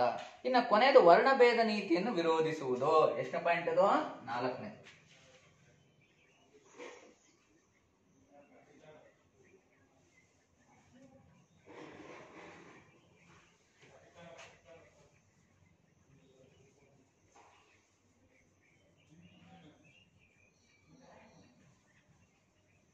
ಭಾರತದ ವಿದೇಶಾಂಗ ನೀತಿಯ ಮತ್ತೊಂದು ಅತಿ ಪ್ರಮುಖವಾದಂತಹ ಅಂಶ ವರ್ಣಭೇದ ನೀತಿಯನ್ನು ವಿರೋಧಿಸುವುದು. ವರ್ಣಭೇದ ನೀತಿ ಅಂತಂದ್ರೆ ವರ್ಣದ ಆಧಾರದ ಮೇಲೆ, ಜನಾಂಗದ ಆಧಾರದ ಮೇಲೆ ತಾರತಮ್ಯವನ್ನ ಮಾಡುವುದು ಎಂದರ್ಥ. ಒಂದು ವರ್ಣದ ಜನರಿಗೆ ಎಲ್ಲ ರೀತಿಯ ಸವಲತ್ತುಗಳು ಅವಕಾಶಗಳನ್ನು ನೀಡುವುದು, ಇನ್ನೊಂದು ವರ್ಣದ ಜನರಿಗೆ ಯಾವುದೇ ರೀತಿಯ ಸವಲತ್ತುಗಳು ಅವಕಾಶಗಳನ್ನು ನೀಡದೆ ಸಮಾಜದಲ್ಲಿ ಅವರನ್ನು ಕೀಳಾಗಿ ಕಾಣ್ತಕ್ಕಂಥದ್ದು. ಅಂದ್ರೆ ವರ್ಣಭೇದ ನೀತಿ ಅಂದ್ರೆ ನಾವು ಒಂದು ವಾಕ್ಯ ರೂಪದಲ್ಲಿ ಬರ್ಕೊಳ್ಳೋದಾದ್ರೆ ವಿದ್ಯಾರ್ಥಿಗಳೇ ಯಾವ ರೀತಿ ಬರ್ಕೋಬಹುದು ಅಂದ್ರೆ ಬರ್ಕೊಡ್ರಿ. ವರ್ಣಭೇದ ನೀತಿ ಅಂತಂದ್ರೆ ಜನರನ್ನು ವರ್ಣ, ಬಣ್ಣ ಮತ್ತು ಜನಾಂಗದ ಆಧಾರದ ಮೇಲೆ, ಜನರನ್ನು ವರ್ಣ, ಬಣ್ಣ, ಜನಾಂಗದ ಆಧಾರದ ಮೇಲೆ ತಾರತಮ್ಯ ಮಾಡುವ ನೀತಿ, ತಾರತಮ್ಯ ಮಾಡುವ ನೀತಿ ಮತ್ತು ಮೇಲು ಕೀಳು ಎಂದು ವಿಂಗಡಿಸುವ ನೀತಿಯನ್ನೇ ನಾವು ಏನಂತ ಹೇಳ್ತೀವಿ? ವರ್ಣಭೇದ ನೀತಿ ಎಂದು ಕರೆಯುತ್ತೇವೆ ಅಲ್ವಾ? ನೋಡಿ, ದಕ್ಷಿಣ ಆಫ್ರಿಕಾದಲ್ಲಿ, ಅಮೆರಿಕಾದಲ್ಲಿ ಬಿಳಿಯರು ಕರಿಯರು ಅಂತ ವರ್ಣದ ಆಧಾರದ ಮೇಲೆ ಭೇದ ಭಾವವನ್ನ ಮಾಡ್ತಾ ಇದ್ರು ವಿದ್ಯಾರ್ಥಿಗಳು. ಈ ವರ್ಣಭೇದ ನೀತಿ ಬಹಳ ತೀವ್ರವಾಗಿ ಎಲ್ಲಿ? ದಕ್ಷಿಣ ಆಫ್ರಿಕಾದಲ್ಲಿ ನಮಗೆ ಕಂಡು ಬರುತ್ತೆ. ಅಲ್ಲಿ ನೆಲ್ಸನ್ ಮಂಡೇಲಾರವರು ಇದರ ವಿರುದ್ಧ ಹೋರಾಟವನ್ನ ಮಾಡ್ತಾರೆ. ಯಾವುದರ ವಿರುದ್ಧ? ವರ್ಣಭೇದ ನೀತಿಯ ವಿರುದ್ಧ. ದಕ್ಷಿಣ ಆಫ್ರಿಕಾದಲ್ಲಿ ಯಾರು ಹೋರಾಟವನ್ನ ನಡೆಸಿದ್ದು? Nelson Mandela. ಬರ್ಕೊಡ್ರಿ ಅದೊಂದು ಪಾಯಿಂಟ್. Nelson Mandela. ಹಾಗಾದ್ರೆ ಪ್ರಪಂಚದಲ್ಲಿ ಆಫ್ರಿಕಾ ಯಾವ ಭಾಗದಲ್ಲಿ ಕಂಡು ಬರುತ್ತದೆ? ನೋಡಿ ವಿದ್ಯಾರ್ಥಿಗಳೇ, ಇದು ಏಷ್ಯಾ ಖಂಡ. ಭಾರತ ದೇಶ ಗಮನಿಸ್ತಾ ಇದ್ದೀರಿ, ಗ್ಲೋಬಲಿ ಅಲ್ವಾ? ಈಗ ಈ ಭಾಗದಿಂದ ಈ ಕಡೆ ಎಡಗಡೆಗೆ ಬಂದ್ರೆ ನಮಗೆ ಇಲ್ಲಿ ಕಂಡು ಬರುತ್ತದೆ ಆಫ್ರಿಕಾ ದೇಶ, ಆಫ್ರಿಕಾ ಖಂಡ. ಯಾವ ಖಂಡ? ಆಫ್ರಿಕಾ. ಸೊ ಈ ಆಫ್ರಿಕಾದಲ್ಲಿ ವರ್ಣಭೇದ ನೀತಿಯನ್ನು ಹೋಗ್ಲಾಡಿಸ್ತಾರೆ ಯಾರು? ಈಗ ಬರ್ಕೊಂಡ್ರಲ್ಲ ನೀವು, ಯಾರು? Nelson Mandela. ಆಯ್ತು ನೋಡಿ, ಸುಮಾರು 21 ವರ್ಷಗಳ ಕಾಲ ಅವರು ಜೈಲಲ್ಲಿ ಇದ್ಬಿಟ್ಟು ನಂತರ ಅವರ ಎಲ್ಲ ರಾಷ್ಟ್ರಗಳು ಆಫ್ರಿಕಾದ ಮೇಲೆ ದಿಗ್ಬಂಧವನ್ನ ಏರ್ತವೆ. ವ್ಯವಹಾರವನ್ನ ಮಾಡಲ್ಲ, ವ್ಯಾಪಾರವನ್ನ ಮಾಡಲ್ಲ ಆ ರಾಷ್ಟ್ರಗಳೊಂದಿಗೆ. ನಮ್ಮ ಭಾರತವನ್ನು ಅನುಸರಿಸ್ತು ಆ ರಾಷ್ಟ್ರಗಳೊಂದಿಗೆ ಆರ್ಥಿಕ ದಿಗ್ಬಂಧನವನ್ನ. ಸೊ ಹಾಗಾಗಿ ಕೊನೆಗೆ ಆ ರಾಷ್ಟ್ರ ಏನ್ ಮಾಡ್ತು? ನೆಲ್ಸನ್ ಮಂಡೇಲರವ್ರನ್ನ ಬಿಡುಗಡೆಗೊಳಿಸಿ ಅಲ್ಲಿ ವರ್ಣಭೇದ ನೀತಿಯನ್ನು ಹೋಗಲಾಡಿಸ್ತು, ನಿಷೇಧಿಸ್ತು. ಸೊ ಹಾಗಾಗಿ ಆ ನೆಲ್ಸನ್ ಮಂಡೇಲರವರ ಹೋರಾಟದಿಂದ ದಕ್ಷಿಣ ಆಫ್ರಿಕಾದಲ್ಲಿ ಆ ವರ್ಣಭೇದ ನೀತಿ ತೊಲಗಿದೆ. ನಮ್ಮ ದೇಶದಲ್ಲಿ ಇಂಥ ವರ್ಣಭೇದ ನೀತಿ ಇಲ್ಲ. ಹಾಗಾಗಿ ಜಗತ್ತಿನಲ್ಲಿ ಎಲ್ಲ ಯಾವ್ಯಾವ ರಾಷ್ಟ್ರಗಳಲ್ಲಿ ವರ್ಣಭೇದ ನೀತಿ ಕಂಡು ಬರುತ್ತೆ, ಆ ವರ್ಣಭೇದ ನೀತಿ ಅನುಸರಿಸಬಾರ್ದು ಅನ್ನೋದೇ ನಮ್ಮ ವಿದೇಶಾಂಗ ನೀತಿಯ ಮತ್ತೊಂದು ತತ್ವವಾಗಿದೆ ವಿದ್ಯಾರ್ಥಿಗಳೇ. ಇನ್ನ ಕೊನೆ ಪಾಯಿಂಟ್ ನಿಶಸ್ತ್ರೀಕರಣ. ಬರ್ಕೊಡ್ರಿ, ನಿಶಸ್ತ್ರೀಕರಣ.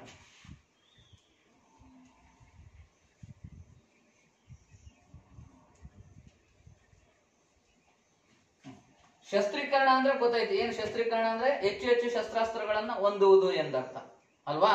ಆದ್ರೆ ನಿಶಸ್ತ್ರೀಕರಣ ಅಂತಂದ್ರೆ ಏನಪ್ಪ ಇಲ್ಲಿ ಅಂತಂದ್ರೆ, ರಾಷ್ಟ್ರಗಳು ಶಸ್ತ್ರಾಸ್ತ್ರಗಳ ಸಂಗ್ರಹಣೆಯ ಉತ್ಪಾದನೆಯನ್ನ ಕ್ರಮೇಣವಾಗಿ ಕಡಿಮೆ ಮಾಡುವುದು ಮತ್ತು ಸಂಗ್ರಹಣೆಯನ್ನು ಕಡಿಮೆ ಮಾಡುವುದು ಮತ್ತು ಹೆಚ್ಚು ಹಾನಿಗೊಳಗಾಗುವ ಶಸ್ತ್ರಗಳನ್ನ ಉತ್ಪಾದಿಸದೇ ಇರ್ತಕ್ಕಂಥದ್ದು, ಅಣುಬಾಂಬ್ಗಳು ಈ ತರದವು ಅಲ್ವಾ? ಓಕೆ, ನಿಶಸ್ತ್ರೀಕರಣ ಅಂದ್ರೆ ಒಂದು ವಾಕ್ಯದಲ್ಲಿ ಹೇಳೋದಾದ್ರೆ ರಾಷ್ಟ್ರಗಳು ಶಸ್ತ್ರಾಸ್ತ್ರಗಳ ಸಂಗ್ರಹಣೆಯನ್ನ ಮತ್ತು ಉತ್ಪಾದನೆಯನ್ನ ಕ್ರಮೇಣವಾಗಿ ಕಡಿಮೆ ಮಾಡುವುದು ಎಂದರ್ಥ. ಇದನ್ನ ಏನಂತ ಹೇಳ್ತೀವಿ? ನಿಶಸ್ತ್ರೀಕರಣ. ಆದ್ರೆ ಸಂಪೂರ್ಣ ನಿಶಸ್ತ್ರೀಕರಣ ಸಾಧ್ಯವಾಗದ ಮಾತು ಇವತ್ತಿನ ದಿನಗಳಲ್ಲಿ. ಯಾಕಪ್ಪ ಅಂತಂದ್ರೆ ಪ್ರತಿಯೊಂದು ರಾಷ್ಟ್ರವು ತನ್ನ ಆಂತರಿಕ ಮತ್ತು ಬಾಹ್ಯ ರಕ್ಷಣೆಗಾಗಿ ಶಸ್ತ್ರಾಸ್ತ್ರಗಳನ್ನು ಬಳಸಿಕೊಳ್ಳಲೇಬೇಕಾಗುತ್ತದೆ. ಹಾಗಾಗಿ ನಮ್ಮ ಭಾರತ ದೇಶ ಏನ್ ಮಾಡಿದೆ? ಒಂದು ನಿರ್ದಿಷ್ಟ ಗಾತ್ರದ ಒಂದು ನಿರ್ದಿಷ್ಟ ಪರಿಮಿತಿಯ ಶಸ್ತ್ರಾಸ್ತ್ರಗಳನ್ನ ಹೊಂದಬೇಕು ಅಲ್ವಾ? ಸೊ ಭಾಗಶಃ ನಿಶಸ್ತ್ರೀಕರಣವನ್ನ ಬೆಂಬಲಿಸುತ್ತಿದೆ ನಮ್ಮ ಭಾರತ ದೇಶ, ಸಂಪೂರ್ಣ ನಿಶಸ್ತ್ರೀಕರಣ ಅಲ್ಲ. ಸೊ ಹಾಗಾಗಿ ಒಂದು ಗಾತ್ರದ ಪರಿಮಿತಿಯಲ್ಲಿನ ಸ್ವಲ್ಪ ಪ್ರಮಾಣದ ಶಸ್ತ್ರಾಸ್ತ್ರಗಳ ಸಂಗ್ರಹಣೆಗೆ ಆದ್ಯತೆಯನ್ನ ನೀಡುತ್ತೆ. ಸೊ ಯಾಕಪ್ಪ ಅಂತಂದ್ರೆ ತನ್ನ ರಕ್ಷಣೆಗೆ ಮತ್ತು ಒಂದು ಆಂತರಿಕ ರಕ್ಷಣೆ ಆಗಿರ್ಬೋದು, ಬೇರೆ ದೇಶಗಳ ಆಕ್ರಮಣಗಳಿಂದ ತನ್ನನ್ನು ತಾನು ರಕ್ಷಿಸಿಕೊಳ್ಳೋಕಾಗಿರ್ಬೋದು. ಸೊ ಹಾಗಾಗಿ ಈ ನಿಟ್ಟಿನಲ್ಲಿ ನಿಶಸ್ತ್ರೀಕರಣ ಒಪ್ಪಂದಗಳು ಉಂಟಾಗಿವೆ. ಆ ನಿಶಸ್ತ್ರೀಕರಣ ಒಪ್ಪಂದಗಳಿಗೂ ನಮ್ಮ ಭಾರತ ದೇಶ ಸಹಿಯನ್ನ ಹಾಕಿದೆ. ಸೊ ನಿಶಸ್ತ್ರೀಕರಣದಿಂದ ಜಗತ್ತಿನಲ್ಲಿ ಶಾಂತಿ ಸಾಧ್ಯ ಅಂತ ಈ ಒಂದು ನಿಶಸ್ತ್ರೀಕರಣ ತತ್ವವನ್ನು ಅಳವಡಿಸಿಕೊಂಡಿರುವುದರ ಅರ್ಥವಾಗಿದೆ. ನಿಶಸ್ತ್ರೀಕರಣದಿಂದ ಜಗತ್ತಿನಲ್ಲಿ ಎಂತ ವಾತಾವರಣ ನಿರ್ಮಾಣ ಆಗುತ್ತದೆ? ಶಾಂತಿಯ ವಾತಾವರಣ ನಿರ್ಮಾಣ ಆಗುತ್ತದೆ. ಯಾವುದೇ ಭಯದ ವಾತಾವರಣ ಇರುವುದಿಲ್ಲ ಅಲ್ವಾ? ನೋಡಿ ವಿದ್ಯಾರ್ಥಿಗಳೇ, ನಮ್ಮ ಸಂವಿಧಾನದಲ್ಲಿ 51ನೇ ವಿಧಿ. ಎಷ್ಟನೇ ವಿಧಿ? 51ನೇ ವಿಧಿ. ಅಂತಾರಾಷ್ಟ್ರೀಯ ಸಹಕಾರ, ಅಂತಾರಾಷ್ಟ್ರೀಯ ಕಾನೂನಿಗೆ ಗೌರವವನ್ನ ಕೊಡ್ತಕ್ಕಂಥದ್ದು ಈ ಅಂಶಗಳನ್ನ ಒಳಗೊಂಡಿದೆ. ಯಾವುದು? 51ನೇ ವಿಧಿ. ವಿದ್ಯಾರ್ಥಿಗಳೇ ನೀವು ಬರ್ಕೋಬೇಕಾಗುತ್ತೆ 51ನೇ ವಿಧಿ.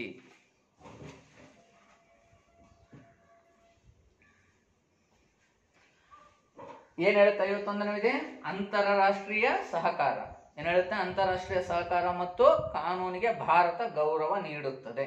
ಅಂತಾರಾಷ್ಟ್ರೀಯ ಕಾನೂನು, ಅಂತಾರಾಷ್ಟ್ರೀಯ ಸಹಕಾರ ಇತ್ಯಾದಿ ಅಂತಾರಾಷ್ಟ್ರೀಯ ವಿಚಾರಗಳಿಗೆ ಸಂಬಂಧಪಟ್ಟಂತೆ ಭಾರತ ಗೌರವ ನೀಡುವುದು ಎಷ್ಟನೇ ವಿಧಿಯ ಪ್ರಕಾರ? 51ನೇ ವಿಧಿ, ನಮ್ಮ ಸಂವಿಧಾನದ 51ನೇ ವಿಧಿ. ಓಕೆ ವಿದ್ಯಾರ್ಥಿಗಳೇ, ಇಲ್ಲಿವರೆಗೂ ನೀವು ಈ ಒಂದು ನಮ್ಮ ಭಾರತದ ವಿದೇಶಾಂಗ ನೀತಿಯ ಮೂಲಭೂತ ಅಂಶಗಳನ್ನ ತಿಳಿದುಕೊಂಡಿದ್ದೀರಿ. ಇದರ ಬಗ್ಗೆ ಕೆಲವು ಪ್ರಶ್ನೆಗಳನ್ನ ನಾನು ನಿಮಗೆ ಕೇಳ್ತೀನಿ, ಆ ಪ್ರಶ್ನೆಗಳಿಗೆ ಉತ್ತರವನ್ನ ನೀಡಬೇಕಾಗುತ್ತೆ.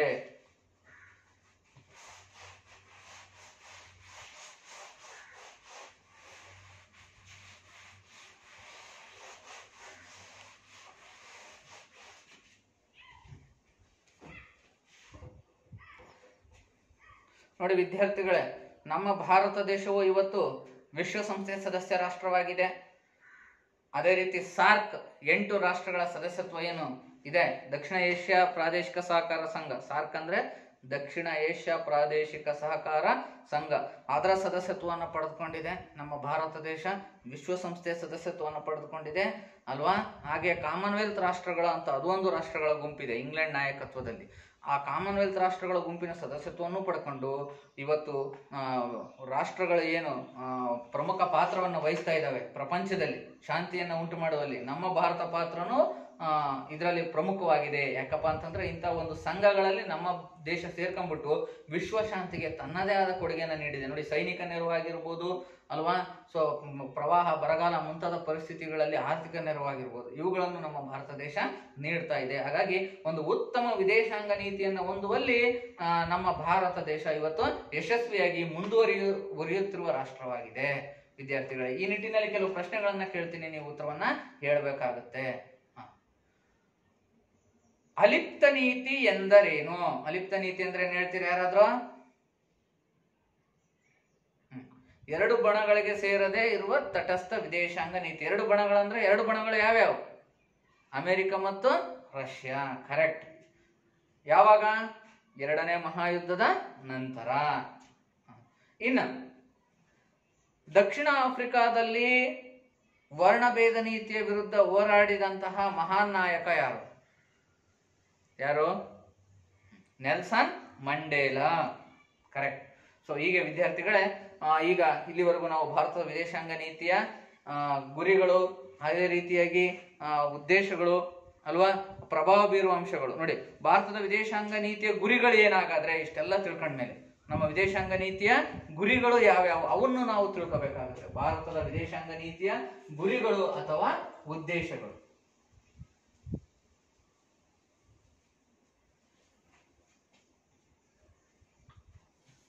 ಇದೊಂದು ಪಾಯಿಂಟ್ ಬರ್ಕೋಬೇಕಾಗುತ್ತೆ ವಿದ್ಯಾರ್ಥಿಗಳೇ. ಭಾರತದ ವಿದೇಶಾಂಗ ನೀತಿಯ ಗುರಿಗಳು ಅಥವಾ ಉದ್ದೇಶಗಳು, ಈ ಎಲ್ಲಾ ಅಂಶಗಳನ್ನ ಅಳವಡಿಸ್ಕೊಂಡಿರೋದ್ರಿಂದ ನಮ್ಮ ರಾಷ್ಟ್ರದ ಭದ್ರತೆ ಏನಾಗುತ್ತೆ?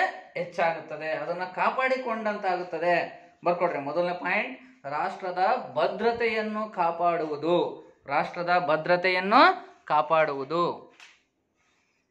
ಕರೆಕ್ಟ್. ಈ ಎಲ್ಲ ಅಂಶಗಳನ್ನ ಒಳಗೊಂಡಿರೋದ್ರಿಂದ ಭಾರತದ ಗುರಿ, ವಿದೇಶಾಂಗ ನೀತಿಯ ಉದ್ದೇಶ ರಾಷ್ಟ್ರದ ಭದ್ರತೆಯನ್ನು ಕಾಪಾಡುವುದು. ನೆಕ್ಸ್ಟ್, ನಮ್ಮ ಭಾರತವನ್ನ ಅಭಿವೃದ್ಧಿ ಪಡಿಸ್ತಕ್ಕಂಥದ್ದು, ಆರ್ಥಿಕವಾಗಿ ಅಭಿವೃದ್ಧಿ ಪಡಿಸುವುದು. ಮತ್ತೊಂದು ಗುರಿ ಮತ್ತು ಉದ್ದೇಶ ಏನು ವಿದೇಶಾಂಗ ನೀತಿದು? ಭಾರತವನ್ನ ಆರ್ಥಿಕವಾಗಿ ಅಭಿವೃದ್ಧಿ ಪಡಿಸುವುದು. ಹಾಗೆಯೇ ನಮ್ಮ ಮತ್ತೊಂದು ಪಾಯಿಂಟ್ ಏನಪ್ಪಾ ಅಂತಂದ್ರೆ, ನಮ್ಮ ದೇಶದ ಸಾಂಸ್ಕೃತಿಕ ಮೌಲ್ಯವನ್ನ ಬೇರೆ ದೇಶಗಳಲ್ಲಿ ಹರಡುವುದು, ಪ್ರಚಾರ ಮಾಡುವುದು. ನಮ್ಮ ದೇಶದ ಸಾಂಸ್ಕೃತಿಕ ಮೌಲ್ಯಗಳನ್ನ ಬೇರೆ ದೇಶಗಳಲ್ಲಿ ಹರಡುವುದು. ಅಷ್ಟೇ ಅಲ್ಲದೆ ಮಿತ್ರ ರಾಷ್ಟ್ರಗಳನ್ನ ಹೆಚ್ಚಿಸಿಕೊಂಡು ಶತ್ರು ರಾಷ್ಟ್ರಗಳನ್ನ ಹತ್ತಿಕ್ಕುವುದು, ಅಂದ್ರೆ ಶತ್ರು ರಾಷ್ಟ್ರಗಳನ್ನ ಭಯಪಡಿಸ್ತಕ್ಕಂಥದ್ದು ಅಲ್ವಾ. ಈ ಒಂದು ಅಂಶವು ಕೂಡ ನಮ್ಮ ವಿದೇಶಾಂಗ ನೀತಿಯ ತತ್ವಗಳೇ. ನಿಮಗಾಗಲೇ ಗೊತ್ತಿದೆ ಯಾವ್ಯಾವ ಮಿತ್ರ ರಾಷ್ಟ್ರಗಳು, ಶತ್ರುತ್ವ ರಾಷ್ಟ್ರಗಳು ಅಂತ ಅಂದ್ಬಿಟ್ಟು. ಆಮೇಲೆ ಇನ್ನ ವಿಶ್ವ ಶಾಂತಿ ಮತ್ತು ಸಹಬಾಳ್ವೆ, ವಿಶ್ವ ಶಾಂತಿ ಮತ್ತು ಸಹಬಾಳ್ವೆ, ಸಹಜೀವನವನ್ನ ನಡೆಸ್ತಕ್ಕಂಥದ್ದು ಭಾರತದ ವಿದೇಶಾಂಗ ನೀತಿಯ ಗುರಿಗಳಾಗಿವೆ ವಿದ್ಯಾರ್ಥಿಗಳೇ. ಓಕೆ, ಇಲ್ಲಿವರೆಗೂ ಈ ಒಂದು ಪಾಠವನ್ನ ಕೇಳಿದ್ರಿ. ಈಗ ನಿಮಗೆ ಮನೆ ಕೆಲಸಕ್ಕೆ ಕೆಲವು ಪ್ರಶ್ನೆಗಳನ್ನ ಕೊಡ್ತೀನಿ, ಅವನ್ನ ನೀವು ಬರ್ಕೋಬೇಕಾಗುತ್ತದೆ. ಗೃಹಪಾಠದ ಪ್ರಶ್ನೆಗಳು. ಗೃಹಪಾಠದ ಪ್ರಶ್ನೆಗಳು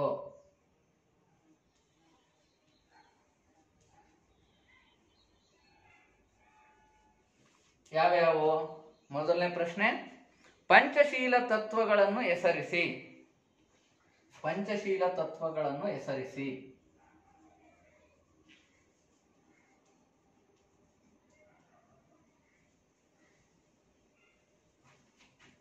ಹೆಸರಿಸಿ ಅಥವಾ ತಿಳಿಸಿ. ಪಂಚಶೀಲ ತತ್ವಗಳನ್ನು ತಿಳಿಸಿ. ಎರಡನೇ ಪ್ರಶ್ನೆ, ಅಲಿಪ್ತ ನೀತಿ ಎಂದರೇನು? ಅಲಿಪ್ತ ನೀತಿ ಎಂದರೇನು?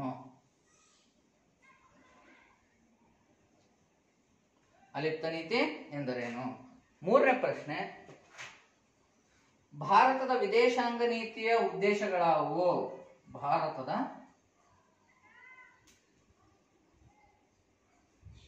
ವಿದೇಶಾಂಗ ನೀತಿಯ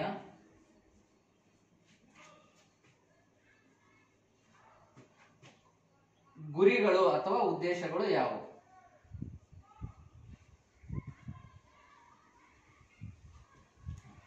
ವಿದ್ಯಾರ್ಥಿಗಳೇ, ಇಷ್ಟು ಪಾಯಿಂಟ್, ಇಷ್ಟು ಹೋಮ್ವರ್ಕ್ ಅನ್ನು ನೀವು ಮನೆಯಲ್ಲಿ ಮಾಡ್ಬೇಕಾಗತ್ತೆ. ಈ ಪಾಠಕ್ಕೆ ಸಂಬಂಧಪಟ್ಟಂತೆ ಒಂದು ಚಟುವಟಿಕೆ ಇದೆ.